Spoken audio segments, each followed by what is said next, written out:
loved from the communities everywhere around. I've been moderating for 5-6 years, if not longer, and I'm even kind of in awe must be very right now. tired. It hasn't been straight 4 or 5 years. Eat a little bit. Very rarely when I work these events, to be completely honest. I've been here all morning and I haven't eaten yet. But yeah, I'm in a little bit of an awe being able to share the stage with you too, because I've grown up with your voice all through my childhood. And I don't know how many people in the audience know this, or if how aware of it that you are as well, but there is a Philadelphia Transformers connection. In that the second live action movie, Transformers Revenge of the Fallen, was filmed here in Philadelphia. There were a number of scenes that were filmed here in Philadelphia. Yeah. And in that honor, I get to say that I'm actually in a movie with you. Because I am in 2 scenes of that film, so I actually get to say that you can't see me, it's all right. I'm like very, very background. But I'm there. But I'm there. I'm in there. So yeah, your voice has been a part of my childhood as well as everybody else in here, and it's just an honor to be on stage with you right now. So I just wanted to kick off with that. You know, the voice of Optimus Prime is so synonymous, everybody recognizes it, and I'm sure you've told the story before, but for those people that are in the audience right now who may not have heard the story, how did the voice of Optimus come about? How was it developed, and how did you hone it in as you went over the years to portray this character? You know, it's a story that I've told. It's not a story, it's truth. I've told several times, and I'm quite astounded by the reaction that it's had, because to me it was just a reality. It was a moment of truth, and it was a discovery and an apparition all at the same time. I was going through a period of my life, wasn't a very pleasant one, and my brother Larry had returned from Vietnam, and years earlier I had moved down to California from Montreal, Canada, where I was born, and as time went on, I found myself living with my brother Larry in an apartment in Burbank, California. And so we had one car. And this was back in 1983, I would think. And I said, Larry, I have to borrow the car. He said, Peter, where are you going? He said, well, Larry, I'm going to an audition. I said, oh, another one. I said, yeah, you're going to be a truck. He said, you're going to be a truck, Peter? I said, yeah. He said, oh, what does a truck sound like? I said, oh, well, he's going to be a hero truck. And he went with a smile, and he went, well, Peter, if you're going to be a hero, be a real hero. His voice just went into this barrel, and his face just became straight, and he said, don't be a Hollywood hero. If you're going to be a hero, be a real hero. Don't go yelling and pretending you're tough. Here's a Marine talking, a Bronze Star with V from Vietnam.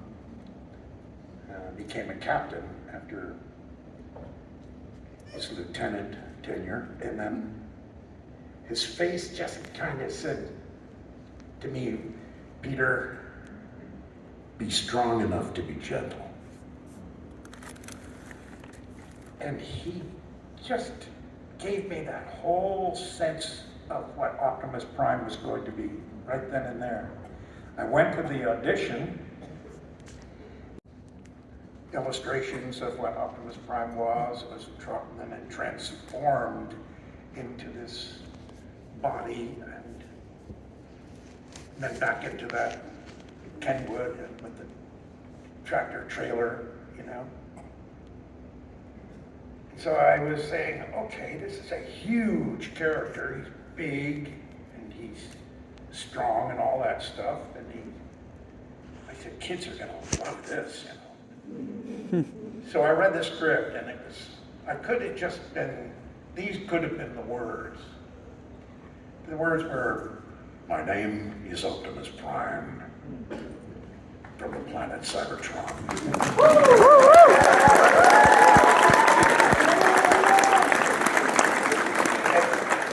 It just flowed out of me, and I could very well have said, my name is Larry Cullen,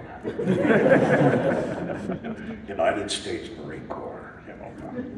But that's the voice that came out of me, and it was Larry, and those distinctive words that apply to every script we did was be strong enough to be gentle. And that's carried me all the way through since 1984. Until 1986 when they, you're out of here, Cullen, you're out of here. Well, I'm glad that you brought that up because I mean, for some people, I mean, especially myself, you know, 1986, we're talking. I'm a 6 or 7 year old boy sitting at home watching these, and the death of Optimus Prime is the first. I know for me, and maybe for some others, it really was the first instance of that for some young people, and it's this memory that sticks with us when we remember how emotional we got at the death of Optimus. What was your initial impression of that? I mean, obviously, I don't know if you would be happy that they killed off a character that you were portraying. Well, you know, there was a lot of confusion from my end because I'm looking at the script and the movie with Frank Welker, and Frank and I are good friends, you know, and we're sitting next to each other, and I get to the page, whatever it was on, and I said, Frank, what page are you on? I said, I'm on page 17, I'm getting whacked. I mean, this is it. I said, what do you mean? I've got a death scene here. I'm doing a death scene, and he's not coming back. So, I felt like hell. I mean, it was really pretty sick feeling. I said, you know, inside, you know, you take it on yourself and you say, what did I do? What did I do wrong? I mean, who did I piss off? What the hell? You know, I mean, it was a rotten feeling. And I didn't bother with it, you know. I just said, that's it. It's over with. And you get on with your life. You know, I left that and just went on to the other jobs. And just put it out of my mind until they called me to do the feature film, and years and years later. But yeah, it was. Yeah, I believe it was, if my math is correct, maybe a good 20 years between the time that the animated series had ended and the live action film kind of like that. Yeah. had come around. What was your reaction when you found out that they wanted you back to portray? Well, I had to audition. Oh, did you? You actually had to audition for the role of Optimus Prime? I have had to audition for the character I created. It was so strange. But Hollywood's Hollywood, you know. Yeah, that's crazy to me.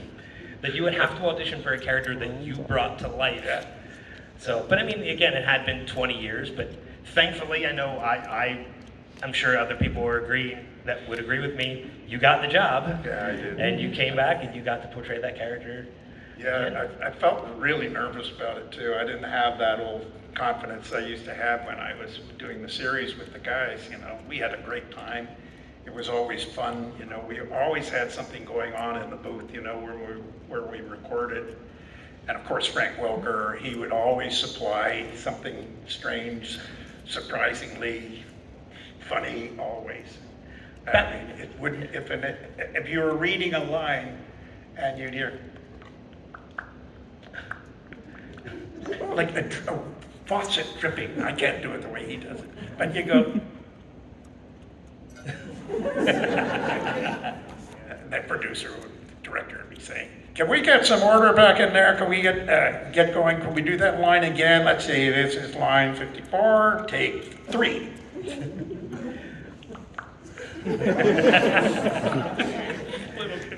Or where you do an electric motor or an elevator from behind the wall.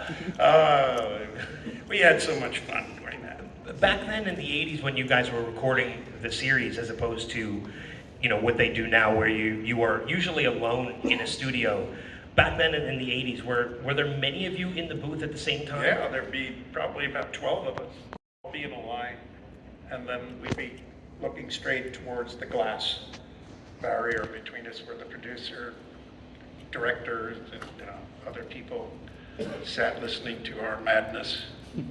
I think that's where a lot of the magic is lost nowadays sometimes, is because it is an individual performance now where you listen to the recording of somebody else and you kind of interact with that. But with having everybody in the room together, it's very easy to feed off of one another to bring the characters more to life. I don't think that's changed very much. I think we still, although I haven't done one for a while,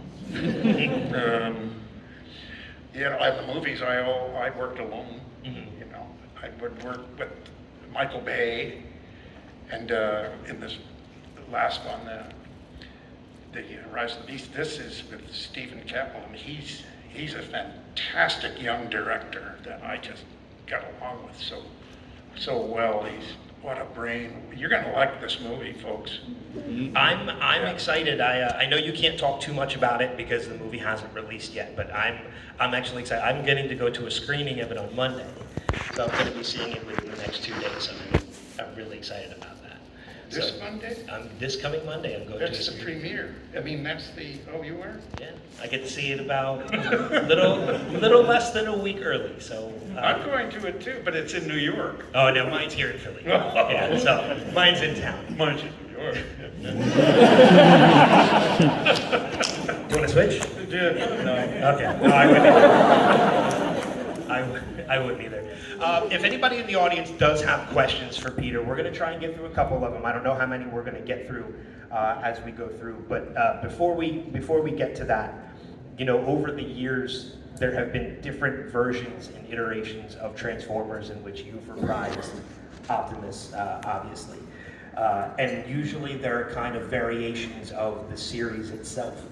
Are there any dominant traits of Optimus that you always make sure, with the exception of obviously leadership and such, that you want to make sure these are traits you want to make sure you carry over to the next iteration of Transformers? Well, it all depends upon what's written in front of me. I don't have much control over what to say, and sometimes I have to say things that I don't want to say, and I've only had that a couple of times, and I lost. There was one line in the movie where I said, "I'll kill them all," that's not Optimus Prime, but I was forced to say it, and under the circumstances, I think it may have raised a few eyebrows, but in the long run, it was understood that it was a very sick Prime. He had a bad cold. Oh, goodness. All right, let's see if maybe we can get in a couple of these questions. Over here, your name and your question. My name is Kyle, and huge Transformers fan. But you also, I believe, did the opening narration for another cartoon I was very, very fond of, Voltron. Do you recall that? Defender of the universe.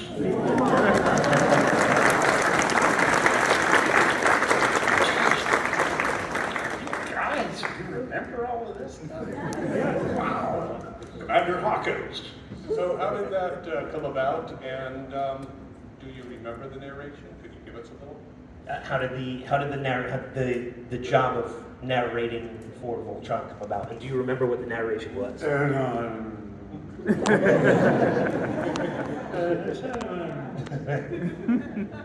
I'm old, I forget. Jeez. I don't really, I'm quite surprised that you would bring that up, considering this is an Optimus Prime moment. Voltron, defender of the universe. Well, that stuff, love all your roles. Right over my head, half that stuff, I didn't understand what it was all about anyway. Well, I never got to see the whole show, and I only read my lines, and who knows what that was all about. Well, then, if you want an Optimus Prime question, so after you died in the movie, you actually did come back in the third season. They had Dark Awakening and then the Return of Optimus Prime. How did it feel when you got that call, we need you back? The movie, After the animated movie, you came back in season 3. for 2 shows. Yeah, for a few episodes. Yeah, a couple of episodes. Well, I learned years and years later that I was brought back because mothers in America and Canada were so upset by the activities of their children, hiding under the bed, hiding in closets. They wouldn't come out. They would be so afraid it affected them. And I was stunned to hear that. I had no idea that there were a lot of children that were affected by that. And so I did have to come back for those few shows to appease that whole thing, which I thought was rather strange, that's Hollywood. You never get your hopes up on anything because you never know how long something's gonna last. You just work your craft and you work it hard. Never give up, never give in, just plod along, and sometimes you get lucky. And I got lucky because years later I discovered that a lot of kids had grown up and they were talking about a feature film, and they started getting on the internet, of course, and they started talking about me, and I wasn't paying particular attention to the internet because I didn't have a computer, and I thought all that stuff about, but anyway, I still had a dial phone, for crying out loud.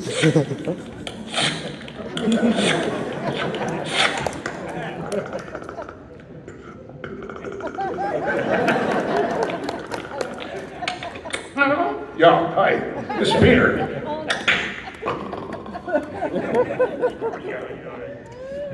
Telephones. So,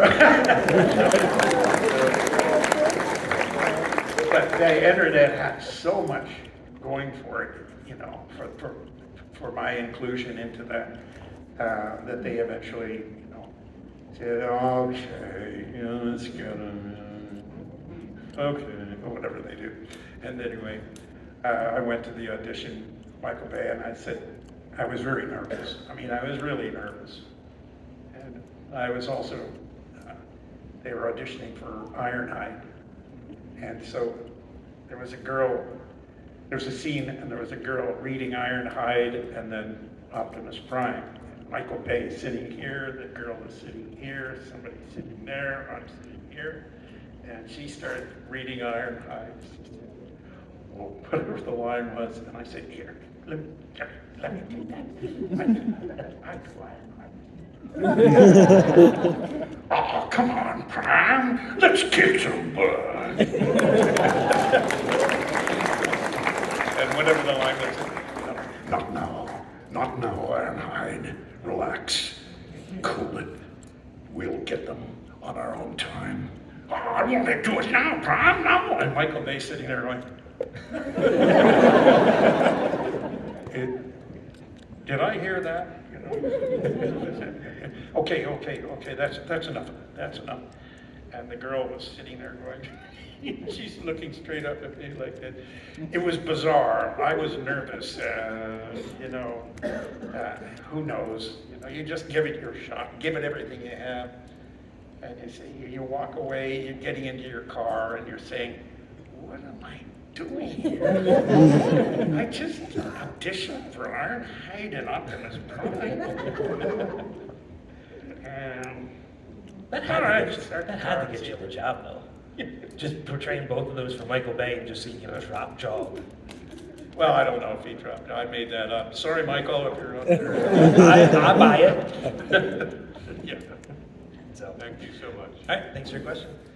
Let's go over to this side here. My name is Benson. First of all, I want to say thank you, Mr. Cullen, for coming out to visit us here in Philly. Thank you. I've been a huge G1 Optimus Prime fan since I was a kid. I really enjoyed him, really attracted how strong he was. And then once they went ahead and took him out, I was done with Transformers. But then, when they went ahead and came out with the series Transformers Prime, and then you voiced the character, got a chance to voice the character again, that was the time that felt like, oh, this is, I wish this is how it went originally when they did the character. Did you enjoy that show? Absolutely. You know, I had fun doing it. I mean, you know, we don't, you know, the original show, we didn't have many girls in. And this one, we had a few girls. It was kind of fun, you know. And they were great people. I mean, really wonderful people. And to be, you know, teamed up with Frank Welker again, you know, it was just heaven. I'm sorry it went away. I guess, you know, that's Hollywood. Yeah. Oh, well, my two questions are, what was your experience doing the G1 Optimus Prime versus the Transformers Prime version of him? Like, how you approached the character? And what was your experience also like versus when you were doing G1 Optimus Prime, like doing the recordings and everything versus how they did it in Transformers Prime? It kind of felt like the character, like it was great for me when I was a kid, and then Transformers Prime even felt like the character grew up also for like an older audience as well as like younger audience as well too. Yeah, it's an interesting concept. Basically, I think Prime is Prime. You know, the essential qualities of Prime remain.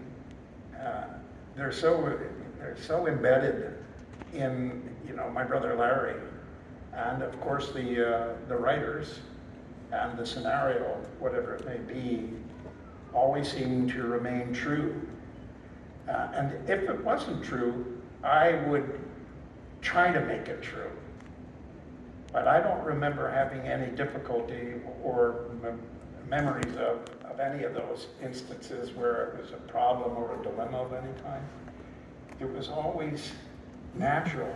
Prime seemed to be you know, the epitome of a great hero, and those traits are inherently strong and, you know, forever. You know, they stay with the power of good leadership. You know, I was very lucky, very lucky. Optimus has always been Optimus, no matter what project that he has been a part of, whatever Transformers, whatever iteration of Transformers we get, the Optimus has always been the leader that we've always loved, and we ourselves would follow if we were in the situation to do so. So the characteristics have always carried over. So, but thanks for your question. All right, thank you.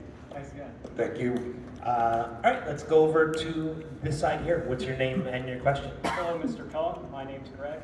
As you mentioned earlier, you also voiced one of my favorite Autobots, Ironhide. I was wondering, which is the more difficult role to play, Optimus or Ironhide? Oh, no, well, you know what? During production, back in those days, Frank would often have to talk to himself, you know, as another character. I did on several occasions, and it was fun. It was really fun. I gave you a little taste of that earlier, but we were a little more polished back in those days, you know, because you had a script in front of you. You didn't have to ad-lib it. No, but it's interesting. Yeah, a lot of us had to do, you know, scenes with a conversation between themselves. And it's kind of fun. You end up having to do it over, though, you know. Yeah, but you try.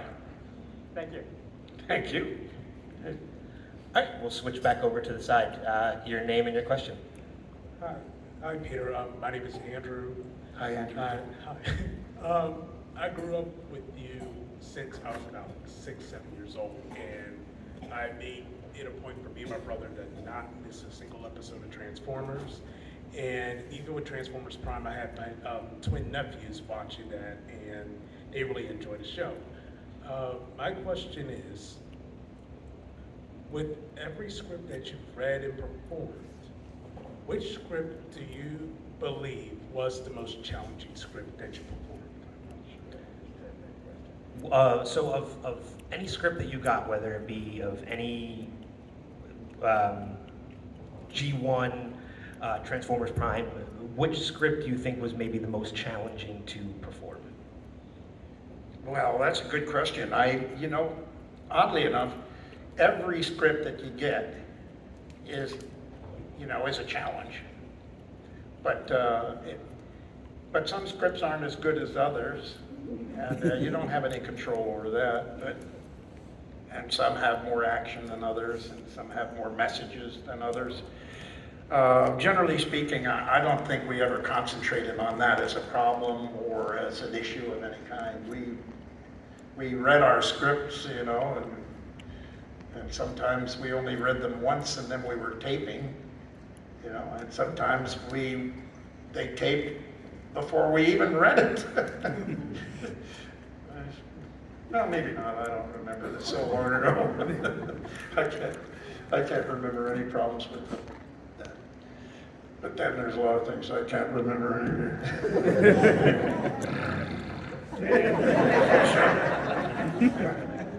Jeez, did that help? It did. Yeah. I love you, man. That's good. Thanks a lot for your questions. We got a couple minutes to get in, maybe one or two more before we're going to start to wrap things up. So we'll go over to this side. What's your name and your question? Hi there, Mr. Cullen. My name is Ilya, and of course, like many others here, I grew up with you, not just as the voice of Optimus, but also the narrator on Toonami. So I remember your narration for shows like Gundam Wing. And, you've just been around so often, you've inspired at least one generation to dream and imagine about the future and about how technology can beneficially interact with humanity and so on. And I'm thinking, the world has changed so much since you first started. So what excites you most about the way the world is changing, especially with respect to technology, and what also concerns you? That's a very detailed question. Of course, why not ask it to Optimus Prime himself? You're doing that on purpose. You just want to lay me out there. Okay. The simple version of that question comes down to what? So, what makes you most excited about the future? What are you most optimistic about, with regards to, In regards to anything, or specifically technology, or? Anything really, So basically just what gets you excited for the future? What about the future gets you, are you interested in, or to maybe learn more about? Just something that gets you excited. I got a call from the executive producer of Paramount Pictures, and talked to me on the phone. He said, "Peter, I just want to tell you that we're going to be doing more features, and I want you to know that you are going to be Optimus Prime for as long as you want to be awesome."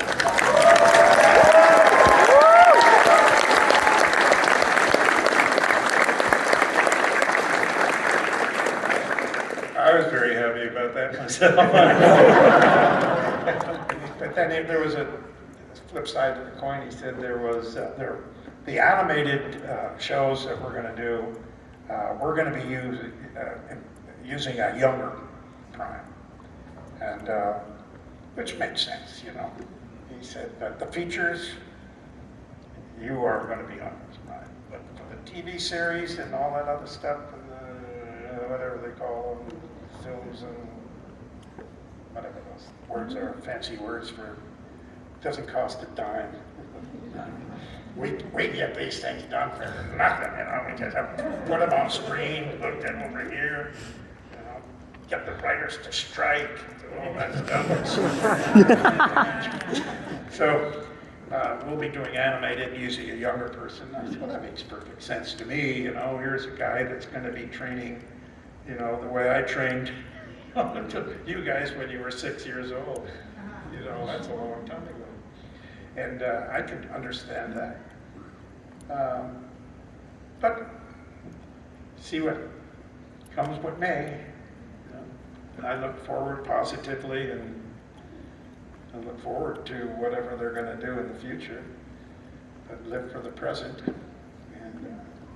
And I'm going to tell you this honestly, because I love you guys and girls. Love you too. You know,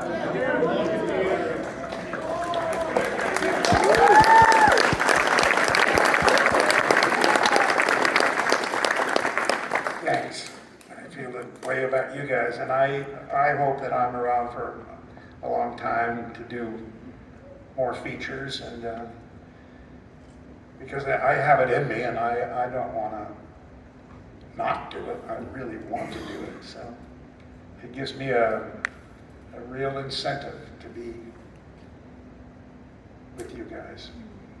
Yeah, you warm my heart, and I think you're the greatest group of people everywhere we go. I mean, you're just the same. You're just wonderful people, and I love you for that.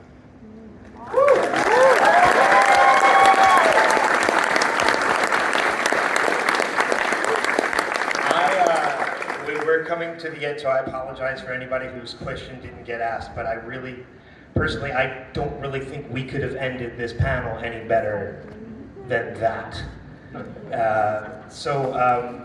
Before we let you go, I just want to tell you, and I'm sure I speak for everybody in this room, you have been and will always be Optimus Prime to each and every one of us. And before we get out of here and I let you say goodbye, any way we can just wrap this panel up with an Autobots rollout.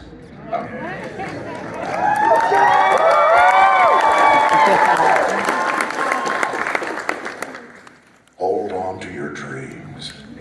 The future is built on dreams. One shall stand, one shall fall. Peace is the right of all sentient beings. Autobots, transform and roll out!